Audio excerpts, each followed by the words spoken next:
Los cereales más producidos del mundo son el maíz y el arroz. ¿Pero por qué nos gustan tanto y son infaltables en nuestra mesa hasta la actualidad? ¿Qué diversas maneras hay de prepararlos según la ciencia? Oye, pero se siente como estar en un cerro de monedas de oro. Iremos hasta la región de O'Higgins para conocer cómo se siembra el maíz que se usa para alimentar a animales y otro para preparar recetas chilenas como el pastel de choclo y las humitas.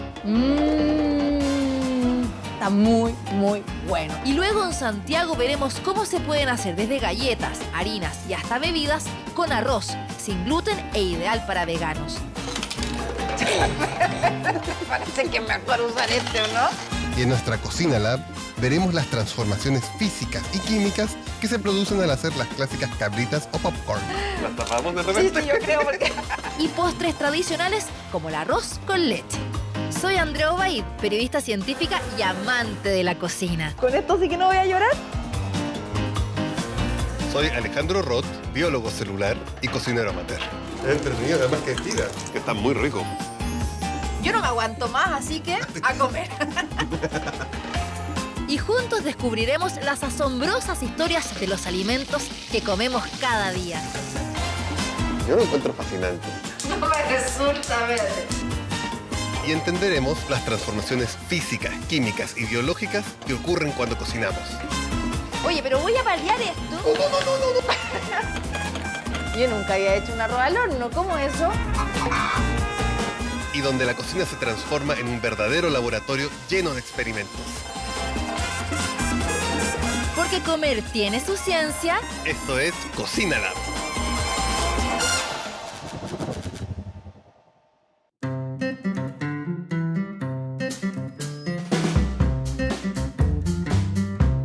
El arroz y el maíz son de los cereales que más se producen y consumen en el mundo. Por eso iremos a descubrir asombrosos secretos de estos alimentos. Pero esta vez con Alejandro tomaremos caminos distintos. Yo viajaré hasta San Vicente de Tagua, en la región de O'Higgins, para conocer cómo se siembran y cosechan los choclos para consumo humano y animal. Y Alejandro irá a una fábrica a ver cómo se hacen innovadores productos con el arroz.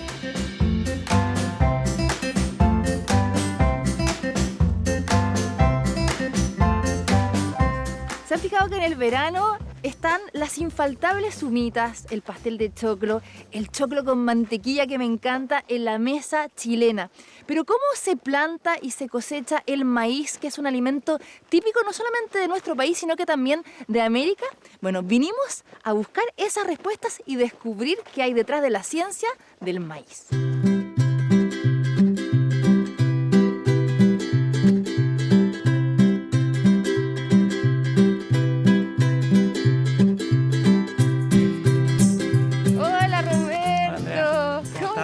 ¿Y tú? Bien, ¿estáis viendo aquí la...? Sí, estaba revisando la población. Acá tenemos sembrado maíz de grano para el consumo animal. O sea, acá no tenemos choclos pasteleros para hacer el pastel de choclo o la humita. En este momento no. Ya, no. o sea, estos sí son para los animales. Sí, estos son para los animales. ¿Y acá cuántos tienes en toda esta tierra? Eso son muchos. Sí, aquí se establecen alrededor de 102.000, 104.000 plantas por hectárea. Y ahí es un choclo por planta. Claro, cada planta da una mazorca de choclo. ¿Podemos ver la planta? Sí, vamos a sacar una planta con cuidado.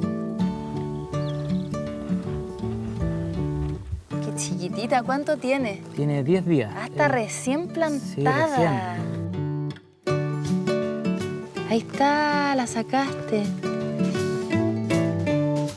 En la mazorca, cada grano o semilla es un fruto independiente llamado careópside, que está insertado en el raquis cilíndrico u olote. La cantidad de grano producido por la mazorca está limitada por el número de granos por hilera y de hileras por mazorca. O sea, es un grano de choclo. Es un grano, claro. Cada planta es un grano, que la misma sembradora lo dejó a esa distancia. ¿Pero por qué es rojo y no amarillo como cuando uno se come el grano? Porque son semillas que vienen recubiertas con fungicidas e insecticidas. Y tiene olor a choclo crudo, increíble. O sea, cuando uno antes de cocinar, el mismo olor. El mismo olor, sí. Sí. Me encanta el olor, el color, de verdad. Es muy bonito, uno no sabe a veces cómo son las plantas. El proceso. Solo llega tu plato a la mesa. Sí, pues eso es lo bonito del campo, ver el proceso de chiquitita hasta llegar al final. ¿La plantamos? ¿Sí? Las plantas de choclo tienen dos raíces, las primarias y fibrosas que van bajo tierra y las adventicias que brotan del primer nudo de la planta y son superficiales. Ambas permiten que se mantenga erguido el tallo. Mira acá que están grandes las hojas, Roberto. Vemos esta morfología que antes veíamos ya la semilla chiquitita, veíamos las raíces, el tallo creciendo poco a poco, pero mira lo grandes que están. O sea, Claro. crecen súper rápido. Claro, sí, aquí en esta parte estamos en el proceso, si lo dividimos en 4 cuartos, estamos en el primer cuarto del proceso de la planta. Oye, y la textura de la hoja del maíz es como que te hace cosquillita. Con pelitos. ¿Cierto? Con Sí, pelitos. sí.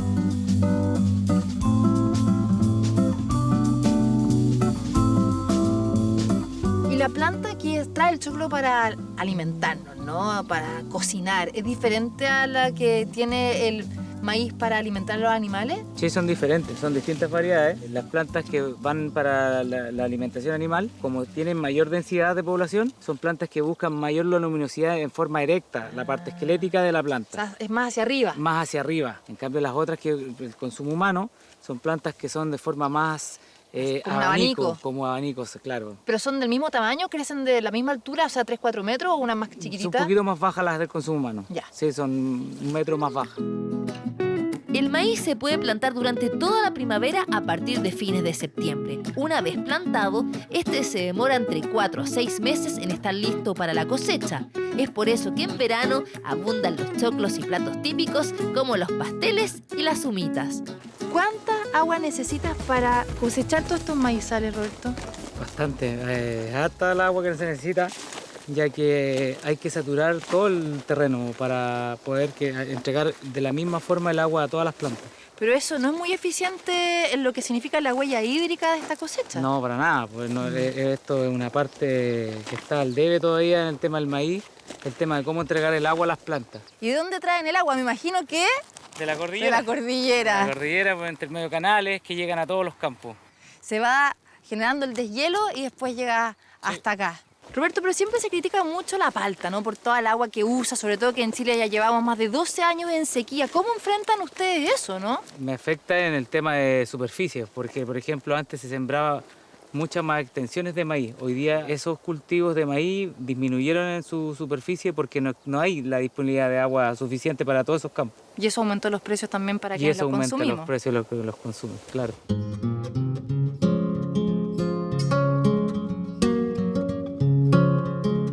El maíz es originario del continente americano y fue domesticado por los pueblos ancestrales del eje neovolcánico mexicano en Tehuacán hace aproximadamente 9.000 años antes de partir de un microchoclo llamado teocinte, que era casi incomible. Hace alrededor de 2.500 años atrás se esparció por todo el continente, convirtiéndose en un alimento clave en las distintas culturas precolombinas, olmecas, aztecas, mayas, entre otras. De acuerdo con la mitología maya, Kukulcán creó a los seres humanos usando maíz, razón del calendario agrícola y festivo. Además fue la base de una red de comercio basada en sus variedades y sus excedentes. Luego de la llegada de los conquistadores a América, el maíz llegó a Europa y fue introducido así a otras regiones del mundo, convirtiéndose en una especie capaz de tolerar diversos climas. Actualmente los granos se usan como alimento para el ganado y como materia prima en diversas industrias, tales como el aceite, la cerveza, los almidones, entre otras. Pero si no sabías, con los aceites del maíz se desarrolla también la industria de la glicerina, que es esencial para producir el jabón. También sirve para hacer cosméticos e incluso fuegos artificiales. Hay cerca de 200 variedades con diversos colores y hoy en día es el cereal que más se produce en el mundo junto con el trigo y el arroz.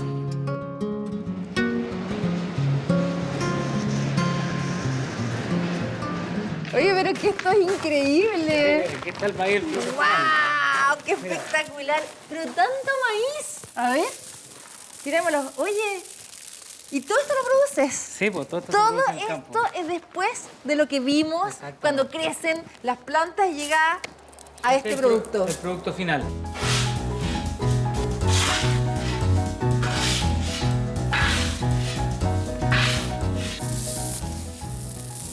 Oye, pero se siente como estar en un cerro de monedas de oro. Sí, ¿te parece la bodega de Rico Macpato? Totalmente, pero te voy a contar una historia. Tú sabes que cuando los españoles llegaron a América, le pidieron a los indígenas que les trajeran oro. ¿Y sabes qué le trajeron? ¿Maíz? Acá tienes tu oro. ¿Viste? Tenían razón, pues, Tenían el oro razón. hoy en día. Bueno, y este es el oro para los animales. O sea, esta es la comida principal para muchas especies. Exactamente, para la producción de carne y de leche en el país. Roberto, ¿qué valor nutricional tiene nuestro oro? Sí, no, el valor energético es muy alto, ya que es muy alto en almidón, lo cual se traduce en los animales en la producción de carne y leche, ya sea en kilos de carne o litros de leche.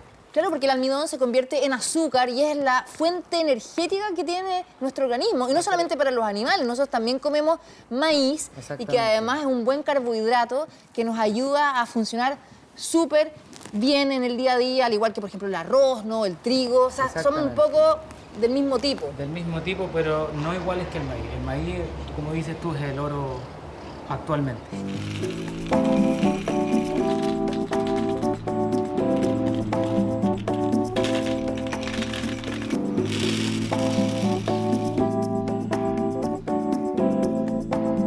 Mira lo que tenemos acá, estos colores preciosos que son distintas semillas, ¿cierto? Sí, son distintas semillas. Ya, o sea, ¿cuál es cuál? Esta me imagino que es la que más me gusta a mí, que es para las cabritas, palomitas de maíz, tantos nombres que tiene. Este es como el peruano, ¿no? Exactamente. Que se usa mucho en los ceviches. El maíz que se usa en los ceviches. Y este también es parecido. Este maíz más deshidratado es el maíz dulce. Ah, El maíz o americano que tú compras en los supermercados. que es más rico, Es con riquísimo. mantequilla. Exactamente, Me porque encanta. viene en bolsa. ¿Y por qué estos son rojos? O sea, ¿estamos hablando de una variedad muy distinta o No. tiene algo? No, son los mismos maíces. La diferencia es que estos son maíces tratados con desinfección, ya sea de fungicidas, para el tema de los hongos, o por insecticidas, para el tema del gusano, del Ya. choclo y todo eso. O sea, esto es lo que nos comemos. Claro, esta es la semilla que da la planta y que da la mazorca que nos comemos. Ya, pero la pregunta es, si estamos comiendo esto, que tiene colores, ¿no? Que tiene claramente fungicidas y otras cosas más, ¿nos puede afectar a nuestra salud? No, todo totalmente regularizado y son productos que son compatibles con el consumo humano. Roberto, ¿y tú que estás tan metido en este tema, te gusta el choclo, Me no? encanta. ¿Sí? ¿Cómo te gusta más? A mí me gusta el pastel de choclo. ¿Ese es el favorito? Sí, ese es mi favorito. ¿Vamos a comernos uno? ¿Ya? Te invito para que probamos un buen pastel de choclo después de haber hablado todo esto, porque a mí, obvio que ya me dio hambre. ¿Ya? Vamos, Ya. feliz. Nos trasladamos hasta el más antiguo restaurante de San Vicente de Tahuatahua, llamado Ferroviario, cuya dueña es Gladys Reyes, quien comenzó con este negocio familiar hace más de 7 décadas. Acá aprenderé a hacer el tradicional pastel de choclo con los choclos que cosechó Roberto y que distribuye acá. Estoy con la señora Ana, que es la maestra pastelera. Dicen que es la mejor de la región de O'Higgins, ¿es verdad o no? Así dice, así siento. Bueno, entonces vamos a probar su mano, señora Ana, para hacer el famoso pastel de choclo. ¿Qué es lo que lleva? Se hace un pino Este. con carne, sí, cebolla. Ya. Y eso se echa en la base abajo. Ya lo vamos echando entonces Sí. ahora.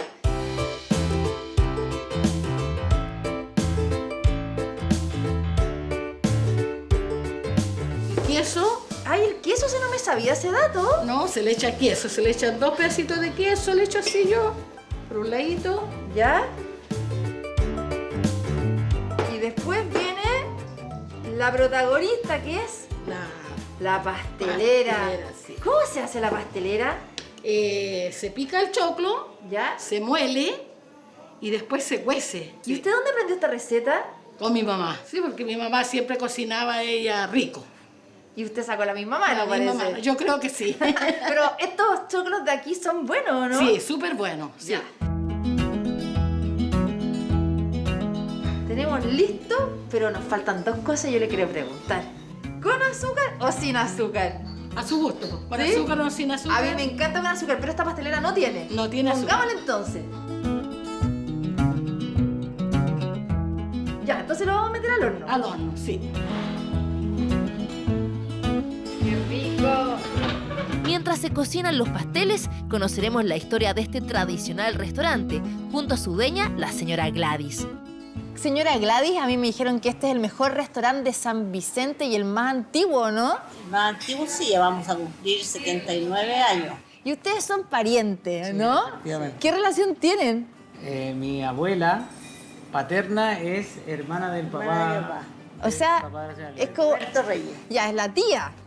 Claro. Bueno, Claro, tía abuela. Pero además tú le vendes choclo. Sí, pues además yo produzco los choclos y ella aquí los transforma en platos típicos. O sea, las recetas que vamos a comer hoy día son de los choclos del Roberto con la mano suya y de la herencia de su mamá. claro. ¿Y acá ustedes sabían cuáles son las historias de la humita y del pastel de choclo que son tan típicos? Bueno, la humita viene de hace muchos años en toda América porque se usa también en distintos platos, los tamales, ¿no? La humita, viene de la humitan, que es del quechua, que es bien interesante porque son de nuestros pueblos originarios. Y el pastel de choclo saben que viene del siglo XIX, a mediados del siglo XIX, desde los campesinos que lo llevan a la zona ya urbana. Y así se empieza a masificar y ustedes lo siguen vendiendo. ¿Ve qué bonito? Ahí llegó, qué rico. ¡Ay! ¡Ay, qué grande! ¿Viste? Con el azúcar que hicimos con la señora Ana. Y también otro para la señora Gladys. ¡Ay, qué bueno esto! ¿Vamos a probarlo? A ver, vamos a ver cómo están estas humitas. Está muy, muy bueno. ¿Y tu choclo? Hicieron su merito también. Mientras yo me sacrifico degustando estas ricas preparaciones con choclo, Alejandro está en un interesante lugar para conocer más sobre otro de los cereales más consumidos en el planeta, el arroz. En Terrium Biosnack, su dueña, la ingeniera en alimentos María Teresa Comparini, le mostrará nuevas formas de preparar este alimento, como por ejemplo galletas y bebidas.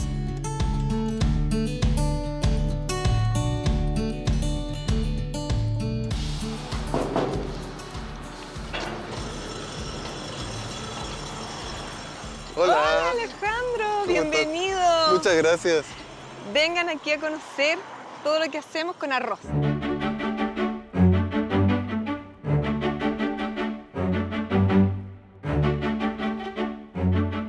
Hay muchísimas versiones sobre el origen del arroz, pero una de las primeras evidencias de su cultivo datan de hace unos 10.000 años en el sudeste asiático y desde ahí se fue extendiendo por todo el mundo.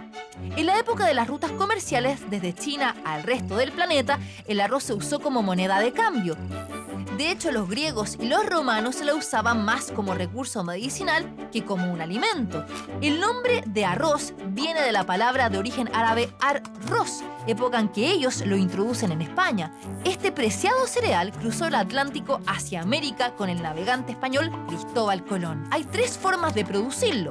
Una, el cultivo de arroz de tierras bajas o arrozales que se inunda con lluvia o con riego. 2, arroz flotante y de aguas profundas en tierras altamente inundadas que alcanzan 1 metro de profundidad. Y tercero, y el menos popular, el cultivo de arroz en tierras altas no inundadas que depende en gran medida de la lluvia. Actualmente se cultivan más de 7.000 variedades de arroz en el mundo, siendo un alimento indispensable en nuestra dieta. Es el cereal más consumido en el mundo después del trigo y otorga a la población mundial más del 50% de las calorías presentes en nuestra alimentación. Quisiera saber por qué el arroz. ¿Qué tiene de especial este grano en particular? Yo contarte feliz que nosotros usamos un arroz media grana y pensamos en el arroz como en un ingrediente neutro que tuviera pocas calorías cuando se dilatara, pensando en hacer galletas para personas que buscan calmar el apetito entre horas. ¿Y este arroz lo compras a algún lugar? ¿Lo compras afuera? ¿Lo importas? ¿Lo compras acá en Chile? Para nosotros es muy importante, porque somos empresa B, buscar materias primas que estén lo más cerca posible de nuestra planta. Entonces usamos materias primas chilenas.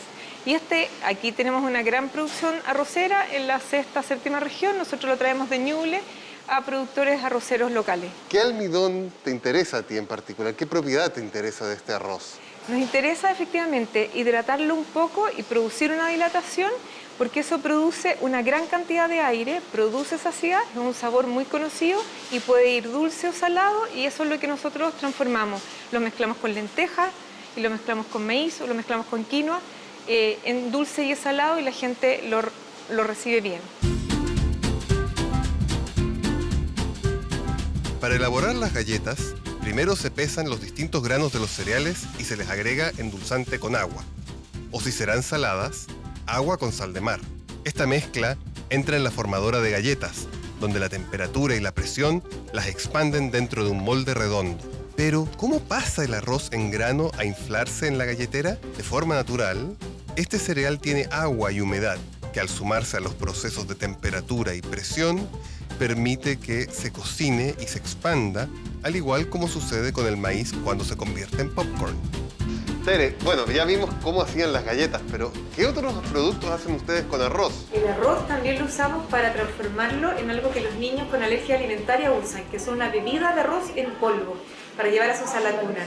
Ah, ¿en lugar de la leche? Sí, las personas que tienen que reemplazar la leche usan estas vegetales y nosotros en Terrem lo que hicimos fue hacerla en polvo. Ya, ¿y cómo lo haces para sacarle el agua? Para eliminar el agua lo que hacemos es liofilizar. Ajá, Y ya. Un lío, tipo. tremendo liofilizador. Oye, la liofilización es un proceso bien entretenido, porque primero que nada hace vacío acá adentro. Entonces se reduce mucho la presión atmosférica, enfrías hasta congelar, y al reducir la presión atmosférica, el hielo pasa de hielo a gas directamente. O sea, no pasa por líquido. No, es una sublimación. Es una tal sublimación, cual. exacto. Entonces, y retiras todo el agua sublimándola y te queda el polvo. Exactamente, entonces es un proceso que no tiene aplicación de calor y por otro lado es un proceso que como no cambia nada la estructura, en este caso de la bebida de arroz, cuando uno la reconstituye, la rehidrata, queda igual que como uno la metió en el liofilizador. Ah, tengo que verlo. Vamos. ¿Podemos? Adentro de esta máquina llamada liofilizador está el polvo de arroz que fue sometido al proceso de hidrólisis.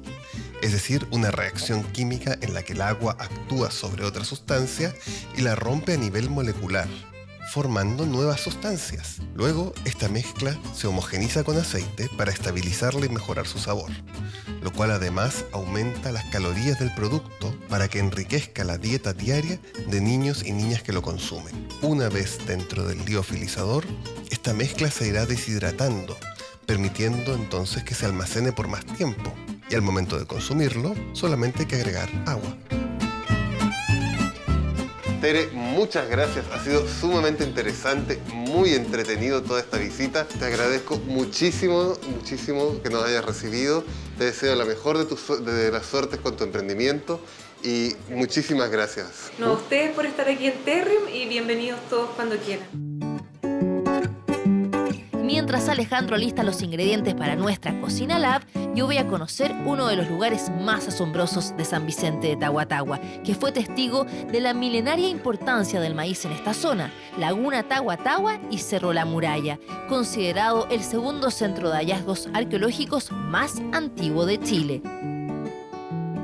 Miren este lugar maravilloso, se llama Cerro La Muralla en la Laguna Tahuatahua, y acá hace más de 2000 años se cultivaba el maíz.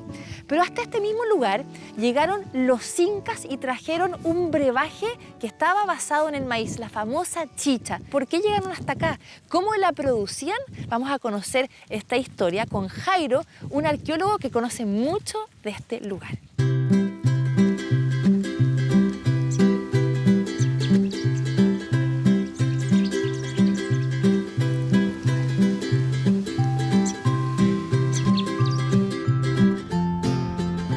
Hola Jairo. Hola Andrea. ¿Cómo estás? Bien, ¿y tú? Oye, me costó llegar hasta acá. Sí, pues este es el Cerro La Muralla, un antiguo pucará incaico que está en la laguna de Tahuatahua. Pero además demuestra que este lugar es súper estratégico, o sea, donde está construido este muro, ¿no? Esto es. Sí, bueno, es uno de los muros que forma parte de una gran construcción. ¿Y para qué se hicieron? Bueno, los pucaras cumplían diversas funciones para el establecimiento del Tahuantinsuyo, del imperio incaico. Uno de los cultivos que tenía importancia durante el imperio de los incas era justamente el maíz. Efectivamente, el maíz es una base alimentaria de todas las grandes civilizaciones americanas, incluyendo por supuesto a los incas, y también los productos que se elaboraban con maíz, distintos tipos de alimentos, y sobre todo que destaca el brebaje de las chichas. Y ahí te quiero preguntar sobre este brebaje, la famosa chicha inca, que no solamente la tenían los incas, sino que también es oriunda de varios pueblos andinos, ¿no? Y también de los mapuches. Sí, la chicha la verdad es que es un brebaje que se daba en toda América. Ya también la palabra incluso viene del Caribe. Los quechuas le daban otro nombre y los mapuches también le daban el nombre que todavía se le da de muday, ¿ya? Porque también el maíz y la chicha también tiene una larga historia de por lo menos 2000 años en esta zona.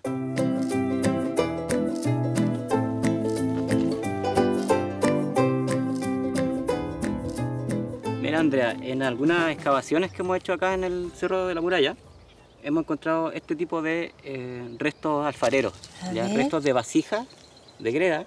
¿Cuánto tiempo tiene esto? Hemos hecho algunas dataciones y esto sería del año 1530, desde esa fecha que es a finales del Imperio Incaico y un poco antes de la llegada de los españoles. ¡Qué emoción tener esto en mis manos! Es un fragmento de una vasija muy típica de los incas que se llama aríbalo, ¿ya? Y es donde se fermentaba y donde se almacenaba la chicha. Qué maravilloso esto de que representa nuestra historia, de la historia del maíz de hace 2000 años, 500 años con los incas, de esta chicha que es tan representativa y sobre todo este alimento que ha llenado el estómago y también las culturas de toda América. Gracias por mostrarme nuestra historia y seguir aprendiendo sobre nuestros alimentos con esto. Gracias, Jairo. No, gracias a ustedes por venir y querer conocer más de esta historia de Tahuatahua. Finalmente nos encontramos con Alejandro para preparar en nuestra Cocina Lab distintas recetas con maíz y arroz, como las famosas cabritas y el arroz primavera. Ay, me encanta, Alejandro, el choclo con mantequilla. Debo decir que es uno de mis platos favoritos porque además me trae muchos recuerdos. De chica, toda mi familia me dice que soy la choclera porque tengo hasta fotos comiendo el choclo así con todo. Yo me crié en México, entonces te puedes imaginar que ya el choclo es muy importante, de partida de donde se originó. Pero además, el maíz tiene mucha historia, como tú decías. Y las aplicaciones del arroz y otras cosas, porque no solamente los comemos como cereal y como plato, sino que los usamos para un millón de cosas.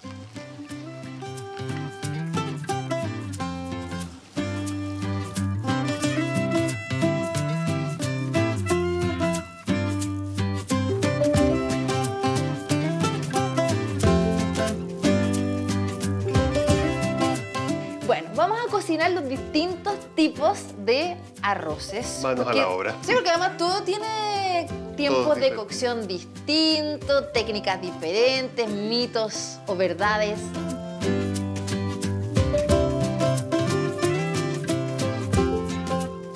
Quizás muchas personas no tienen idea de todo el proceso que se origina, ¿no? El arroz, donde están las plantas con el agua, sale el arroz ya mucho más duro que esto, que después se descascarilla, ¿no? Claro. Y se llega a esto que es el arroz integral y después se va machacando y se saca todo este salvado y termina en esto, que es el arroz blanco. Claro, más que machacarlo, lo pulen entre unas piedras. En Chile, el cultivo de arroz, que es el más austral del mundo, es relativamente nuevo. Comenzó recién en 1925, pero se ubicó rápidamente al centro de nuestras mesas. Y además tanta diversidad, o sea, acá tenemos el basmati, que es típico de India, mira que es un grano mucho sumamente más largo, delgado. Mira, los puedes mirar ahí. No, me encanta. Mira, pongamos. Ahí tenemos distintos tamaños. Delgado y más largo, sí, justamente. Y acá el integral, oye, y además también hay muchas variedades de arroces, o sea, muchas. Este que es el integral, este es el basmati, está el de grano corto, que es como el típico que se usa en la cocina chilena, también está el grano largo o el grano medio, hay muchísimo. Muchísimo, y todo tiene que ver también con cuál tipo de almidón tiene, porque tienes almidones que son como árboles ramificados y tienes almidones que son largos, como largos, como si fueran... ¿Y para qué sirve el almidón en nuestro cuerpo? Bueno, el almidón básicamente es combustible, o sea, es azúcar en otra manera. ¿Cómo se pueden hacer distintos tipos de arroces, sus preparaciones? Porque todas son distintas. Sin que se pegue. Sin que se pegue, que eso no es nada de fácil. Hay muchas recetas y además muchos procesos químicos y físicos que van a pasar en esta cocción. Exactamente. Y, bueno, manos a la obra. Obvio.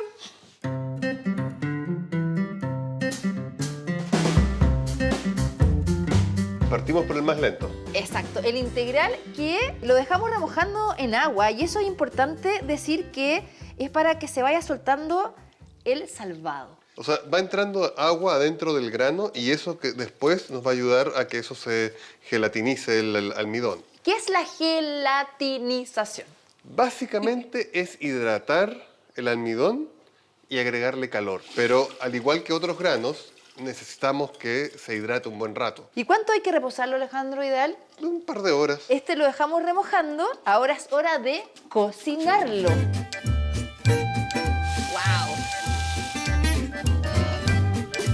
Te tengo que buscar el agua, porque hay que ponerle agua hirviendo. Ahora, ¿siempre tiene que estar el agua hirviendo o se puede hacer el arroz con agua fría? Te conviene que esté hirviendo para que comience a gelatinizar más rápido. Ya. Entonces, eso te va a cortar los tiempos de trabajo.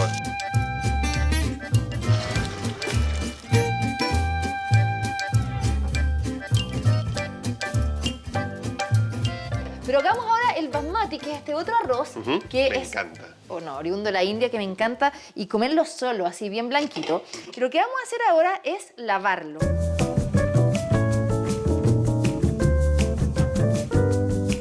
Miren lo que está pasando. Ahí va el almidón. ¡Ay, mira! Totalmente el agua blanca, ¿viste? Ya, ¿qué estamos viendo acá? El almidón. El almidón. Entonces le sacamos el almidón y con eso vamos a evitar que se pegue. Lo voy acá a colar nuevamente. Voy sacando el agua. ¿Te ayudo? Ahí, espérate.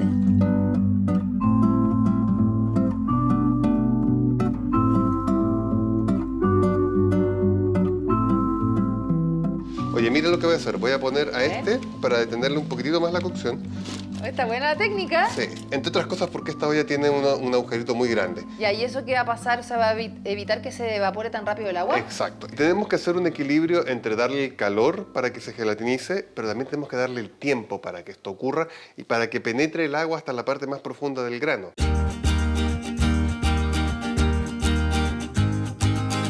Ya tenemos 20 minutos el basmati, 40 minutos el integral y ahora a esperar. El basmati, una vez que hierva, son 20 minutos. Y ya que vamos a estar esperando, ¿hagamos otra cosa? ¿Qué vamos a hacer? ¿Primavera? ¿Arroz Me primavera? encanta. Aparte que es como típico de la cocina chilena y porque tiene nuestro otro alimento que es el maíz. Exactamente. Oye, ¿y tú sabías que acá el arroz en Chile se come muchísimo? Se comen 10 kilos por persona en el año. Yo creo que eso está poco. Sí, yo también creo que es poco. Yo como muchísimo. Y además son como 4 veces por semana. Ahora haremos uno de los arroces más clásicos, el primavera, y se llama así por la cantidad de colores que entregan la variedad de verduras que se le ponen, como pimentón rojo, choclo, arvejas y zanahorias. Se deben mezclar el arroz y las verduras y freír con aceite. Tú, si te fueras a una isla, ¿qué te llevarías? Si yo tuviera que elegir 3 alimentos, uno de esos sería el arroz. ¿Y tú? Yo me llevaría 3 alimentos. Le copiaría a los amerindios de Norteamérica, me llevaría semillas de choclo, me llevaría semillas de poroto y semillas de zapallo. Sembraría en el centro el choclo, que va a salir largo. Después de eso, el poroto, que es una planta trepadora y que va a crecer en torno de la mata. Y la tercera es el zapallo, que como es espinoso, evita que los animales que vengan se lo coman.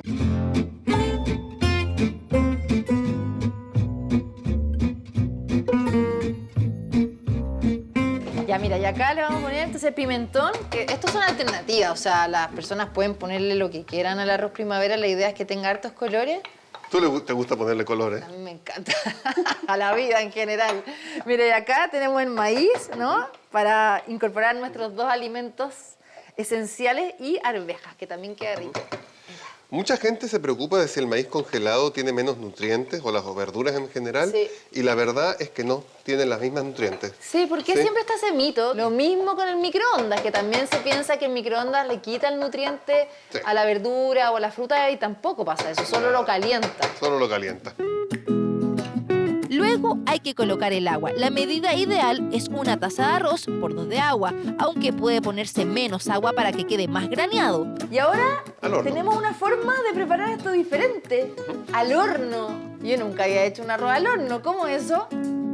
Hay que precalentarlo y luego cocinar por 20 minutos a 20 grados de temperatura. hay que tener cuidado con la olla, porque por ejemplo, si yo metiera esta olla, Te derrite. se me derriten. Si te fijaste, la tapa que le puse fue un coso de vidrio realmente, porque la tapa de esa olla tiene plástico, entonces se hubiera derretido. Y lo otro que si te fijas, el arroz basmati ahora lo puse más a fuego lento. Después de que hirvió, le bajé el fuego. Pero no se te va a pegar, o sea, ¿cuáles son las técnicas también o la ciencia que hay detrás para que no se pegue el arroz? Que eso es uno de los grandes problemas cuando lo cocinamos. Básicamente, hacernos cargo del almidón. El momento que sabemos que tiene almidón y que lo lavamos como lo lavaste tú o lo freímos como freímos el arroz primavera, ahí estamos haciéndonos cargo del almidón que está suelto y entre los granos. Por eso cuando se quema el arroz pasa que se ve como el fondo café o negro que tiene que ver como por este almidón que de alguna forma es un azúcar, ¿no? ¿Se carameliza también? Básicamente se carameliza. Mientras el arroz primavera se cocina en el horno, el arroz basmati ya está listo luego de 20 minutos de cocción a fuego lento. A ver, ya salió el olorcito. Oye, pero mira, es como puros pelitos parados el arroz basmati. Pero bueno, un último detalle con este es que hay que volcarlo en un bol, ¿ya? Ah, ya, tiene su técnica la cosa. Claro ¿Por que qué? Porque para que pueda separarse un poquitito, evaporar un poco más del agua que le va quedando. Que si lo vemos desde el punto de vista científico, un buen arroz, idealmente, hay que antes lavarlo para sacarle el almidón o freírlo. Exacto. Para sellarlo, por decirlo así. Y ahí lo pones, que puede ser una taza de arroz por 2 de agua o 1,5 para que quede más graneado todavía. Y luego lo pones a fuego muy lento con un tostador para que no se queme, como tú decías, para que no se produzca esta caramelización o gelatinización excesiva. Así que científicamente así se hace un arroz perfecto.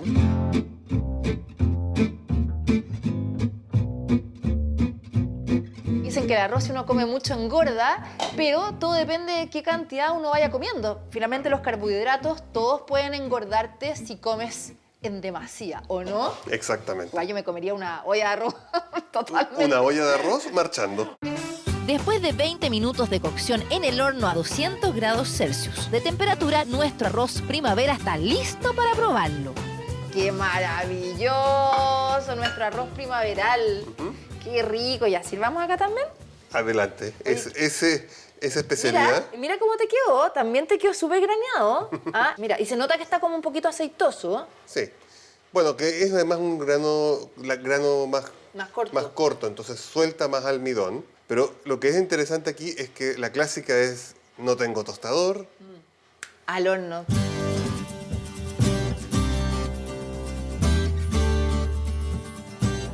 Mira la diferencia de colores. O sea, más allá de que tiene pimentón, cebolla, zanahoria, nuestro maíz también y las arvejas, pero ves que tiene un color más anaranjado que este blanco, blanco, blanco. Y el arroz integral. ¿Cuánto le queda al integral? Todavía le queda. Le queda. Oye, yo quiero probar. Adelante. A ver, ¿cómo nos quedó nuestra receta magistral? A ver. Sí, buena mano, Alejandro. Buena mano. Buen ayudante. A ver este. Oye, te quedó graneado perfecto, porque muchas veces queda duro también el arroz, pero quedó bueno, y eso es cuando no absorbe tanta agua. Si te falta agua o cocción, te va a quedar duro. Buenísima nuestra receta de arroz.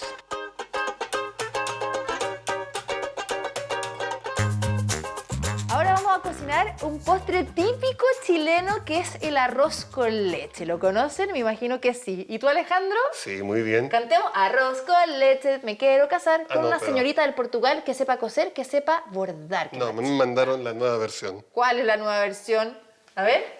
Arroz con leche, yo quiero encontrar a una compañera que quiera soñar, que crea en sí misma y salga a luchar por conquistar sus sueños de más libertad. ¡Uy, que está buena! Sumisa, no, feliz, alegre y fuerte, te quiero yo. Totalmente con los tiempos de ahora, Exacto. ¿no? Inclusivos, feministas. Absolutamente. ¿Y esa es tu hija? Sí. ¡Qué buena! Ya, entonces nos inspiró para cocinar nuestro postre. Entonces vamos a cocinarlo a la chilena. Tenemos 100 gramos de arroz, 70 gramos de azúcar, la típica canela, que esto lo hace especial, la vainilla y 1 litro de leche. Exacto. Y además que este plato es súper antiguo, tú sabes que es oriundo de Asia, pero se empieza a popularizar en 1477 a España. Ya había libros con este postre y en 1607 también. Tan antiguo debe ser y la canela debe acompañarlo desde el principio, yo creo. Yo también creo, pero piensa que hay muchas formas de preparar este postre que además llega a América con la colonización, o sea, después de Cristóbal Colón y todo, y se populariza desde España principalmente. Pero mira, vamos a enseñar cómo se prepara. La leche hay que empezarla ya a revolver y tú vas a lavar el arroz para sacarle un poquito de almidón.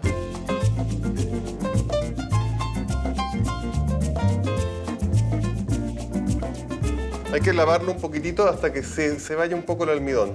Pero después, como vamos a seguir revolviendo, se va a ir liberando más almidón de los granos y por eso va a espesar. Y esa es la razón por la cual el arroz, cuando tú lo quieres graneado, no lo revuelves. Exactamente. Buen dato. Ya, vamos entonces a poner la canela para que empiece a darle un poquito de sabor exquisito. También le vamos a poner la vainilla. A gusto se puede poner más o menos, ¿no? El azúcar al final. Sí. ¿Por qué el azúcar al final?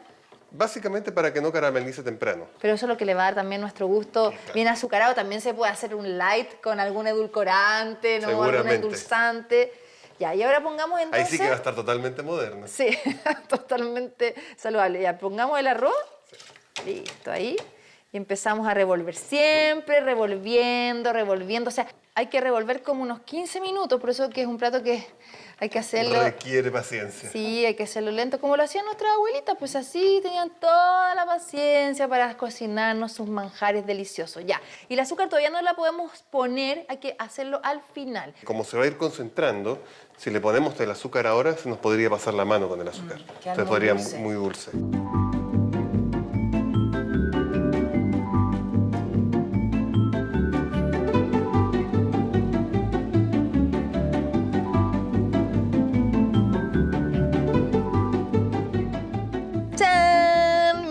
Quedó. Redujimos la leche, absorbió el arroz, nos produjo el almidón sus redes. Ahí estamos. Y dejamos enfriar, que eso es importante. Lo dejamos enfriar sacándolo de la olla y mira qué maravilla. ¿Probemos? Pero no le falta algo.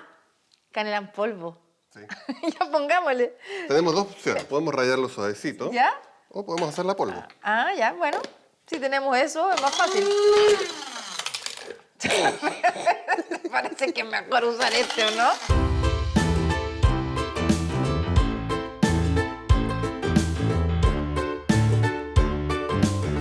Voy a empezar, a ver. Ay, mira, es que ya solamente... Quesito. ¿No te transporta a algún lado este postre? A mí me transporta a mi infancia, porque mi abuela siempre me hacía arroz con leche. Oye, ¿no tuvo usted arroz con leche? No tuvo infancia. Claro, pero bueno, acá lo estamos preparando en Cocina Rápido. Quedó delicioso, quedó muy bueno. Postre que sin duda es infaltable en la cocina chilena. Muy bueno. El arroz tiene esa gracia de que se siembra bajo prácticamente agua, entonces no tienes casi otra competencia con otras plantas. Mira. Pero el caso del choclo, bueno, de partida esto en México se llama elotl o elote, ¿ya? Y esto que tienes tú aquí... Los pelitos. Estos pelitos. Hay que sacárselos para no ahogarse. Bueno, esos pelitos, cada uno de esos equivale al pistilo de una flor y cada uno de estos cada grano es un fruto. ¡Qué lindo! Es ¡Qué un sabia fruto la entero. naturaleza! Y además, casi siempre si tú los cortas así, vas a tener Eso. ¿Sí? Si lo cortas derechito, vas a tener 16 en general. 16. Rara vez vas a tener 18 o 14, pero siempre en pares.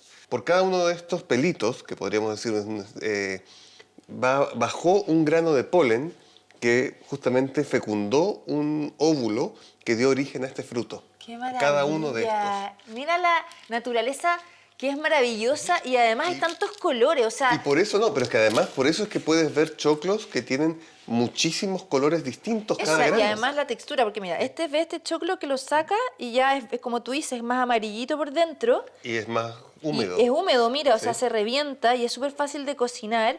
Pero mira o sea, Claro.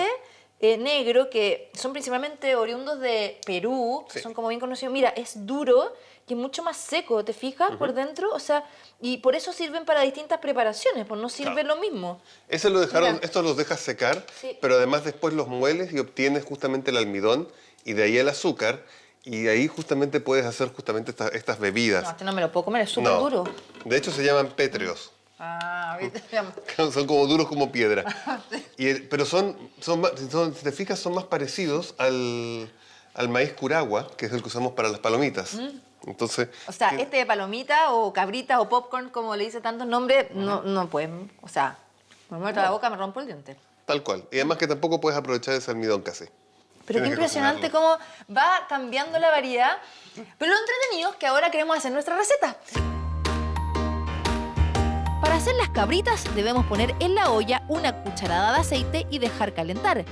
Vamos a hacer un experimento que yo creo que es favorito en la casa y son las famosas cabritas Esto es una excusa de experimento porque tú quieres comer cabritas. que me fascinan. Yo creo que como día por medio cabrita. Me parece Oye, bien. y también llamadas pipoca en Brasil, se llaman... Momochili. Sí, momochili. Antiguamente los aztecas la llamaban así. Pero acá lo entretenido es cómo se descubrieron, Alejandro. ¿Tú O sabías? sea, yo creo que en parte por eso es que tienen tantos nombres. Por eso, porque datan más o menos los registros como hace unos 6.000 años atrás, ¿no? De México, Perú, de ahí venían, ¿no? Cuando también comienza a cultivarse el maíz. Y claramente, como siempre todo pasa, un experimento. A alguien ¿Y se le sabes cayeron qué? al fuego. Sí, acá en Chile se descubrieron en Quillagua. ¿En serio? Sí, en unos sitios arqueológicos abrieron así y estaban casi que intactas. Y esto fue en la época preincaica donde se llamaban pululú. Así se llamaban las cabritas preincaicas, pululú. Ya, hagamos la pululú. Hagámosla. Ya. Para hacer las cabritas debemos poner en la olla una cucharada de aceite y dejar calentar. Luego se agrega media taza de azúcar blanca y se revuelve. Y finalmente se agrega media taza de granos de maíz, se revuelve de nuevo por 3 minutos y se espera hasta que revienten. Empezó la acción. ¿Viste? Entonces acá ya también vemos que se empieza a caramelizar nuestra azúcar, que también se pueden hacer saladas.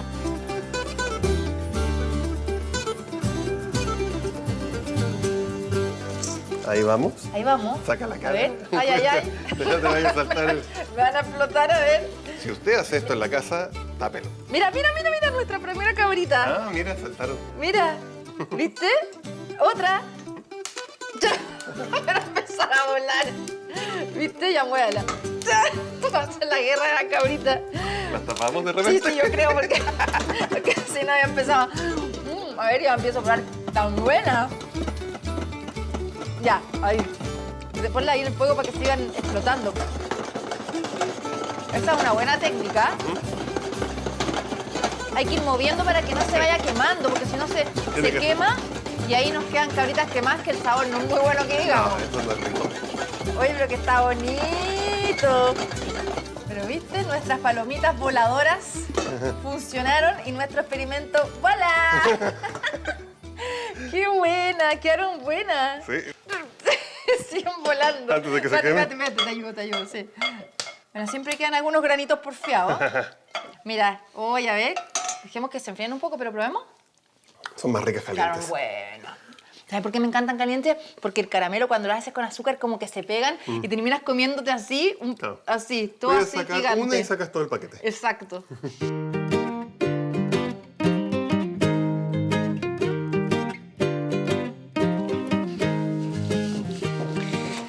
Alejandro, ¿veamos una película? Sí. Infaltable las cabritas. Ideal. Oye, pero qué ricas son, saladas, dulces, nunca faltan en el cine, en la casa, en pandemia se popularizaron también. ¿A quién se le habrá ocurrido esto? No sé. Pero Al final- felicitaciones. Sí, quedaron buenas, pero al final siempre por algún experimento, un accidente ocurren, ¿no? Estos procesos químicos y físicos que terminan siendo recetas. Bueno, y en parte hay que estar atentos, eso es la cosa. O sea, preguntarse por qué ocurre algo, ver qué pasaría, ¿sí? Entonces, yo creo que eso es siempre una cosa importante. De prestar todas maneras. atención. Sí, prestemos atención a la película ahora. Me ¿Qué vamos a ver?